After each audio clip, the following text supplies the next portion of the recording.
Mengapa Israel ditunjuk Allah menjadi malaikat pencabut nyawa? Ini kisahnya. Israel merupakan malaikat yang pasti akan mendatangi setiap manusia. Menjelang ajal, malaikat maut ini akan melepaskan ruh dari jasad. Ia memang ditugaskan Allah sebagai pencabut nyawa. Bukan tanpa alasan, malaikat yang dalam Al-Quran disebut Malak Al-Maut ini diberi amanah tersebut. Ada serangkaian kisah, yang akhirnya membuat Israel terpilih menjadi malaikat pencabut nyawa. Ini berawal ketika Allah memerintahkan Israel bersama malaikat Jibril, Israfil, dan Mikail untuk mengambil tanah ke bumi dalam proses penciptaan Nabi Adam.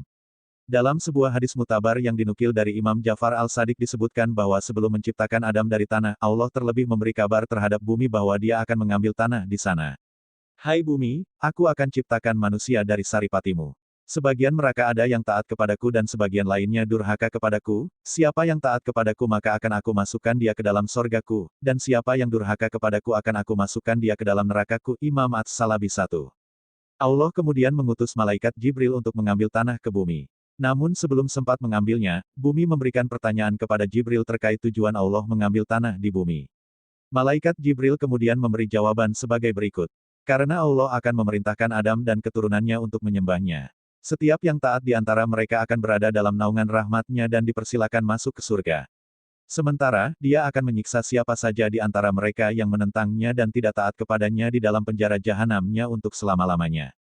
Ketika mendengar jawaban Jibril, bumi pun memelas dan bersumpah dengan nama Allah bahwa ia tidak sanggup menanggung beban manusia di bumi. Demi Allah, aku berlindung kepadamu dari utusanmu, agar engkau tidak mengambil sebagian dari kami jika nantinya akan menjadi penghuni neraka. Mendengar sumpah tersebut, Jibril tidak mengambil apapun dari bumi, lalu kembali kepada Allah dan menceritakan alasan bumi yang bersumpah dengan keagungan Allah bahwa dia tidak memiliki kesanggupan untuk menanggung azabnya. Allah lantas mengutus dua malaikat sekaligus yakni Mikail dan Israfil untuk turun ke bumi mengambil tanah. Lagi-lagi, bumi melakukan hal serupa dengan bersumpah membawa nama Allah. Kedua malaikat ini pun lalu kembali lagi kepada Allah tanpa membawa sedikit tanah pun sama seperti Jibril. Lalu Allah memerintahkan malaikat Israel untuk mengambil tanah itu. Namun Israel berbeda dengan tiga malaikat lainnya. Ia langsung memukul bumi dengan pedangnya dan bumi pun bergetar ketakutan, lantas malaikat Israel mencabutnya segenggam. Meski bumi sudah bersumpah atas nama Allah, namun ia tetap mengambil tanah seraya berkata, "Aku takut menyalahi, melanggar perintah Allah, aku sama sekali tak akan melanggar perintah Tuhanku, walau dengan segala perendahan dirimu." Ketika Israel mengambil paksa, mencabut sebagian dari bumi, bumi pun menangis merasa kehilangan. Kemudian tanah itu dibawa menghadap Allah.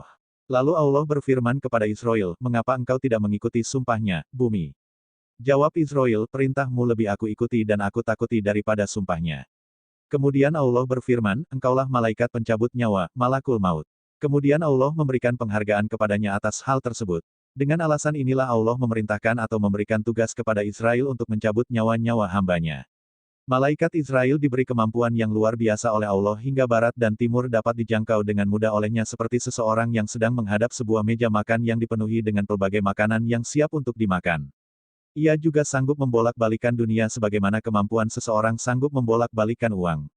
Sewaktu malaikat Israel menjalankan tugasnya mencabut nyawa makhluk-makhluk dunia, ia akan turun ke dunia bersama-sama dengan dua kumpulan malaikat yaitu malaikat rahmat dan malaikat azab.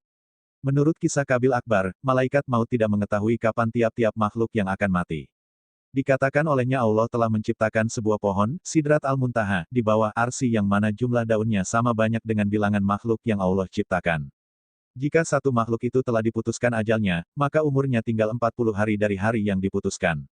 Maka jatuhlah daun itu kepada malaikat maut, tahulah bahwa dia telah diperintahkan untuk mencabut nyawa orang yang tertulis pada daun tersebut, sampai ada daun dari pohon yang terletak di bawah arsy gugur. Kemudian akan jatuh dua titisan dari arah arsy pada daun tersebut, titisan hijau ataupun putih. Hijau menandakan bakal si mayat akan mendapat kecelakaan sementara putih menggambarkan dia akan mendapat kebahagiaan. Untuk mengetahui tempat makhluk mati, Allah telah menciptakan malaikat arham yang akan diperintahkan untuk memasuki sperma yang berada dalam rahim ibu dengan debu bumi yang akan diketahui di mana ia akan mati dan disitulah kelak ia pasti akan menemui ajalnya. Itulah kisah mengapa Israel ditunjuk Allah menjadi malaikat pencabut nyawa. Semoga kita selalu mendapat rahmat dan dilindungi dari semua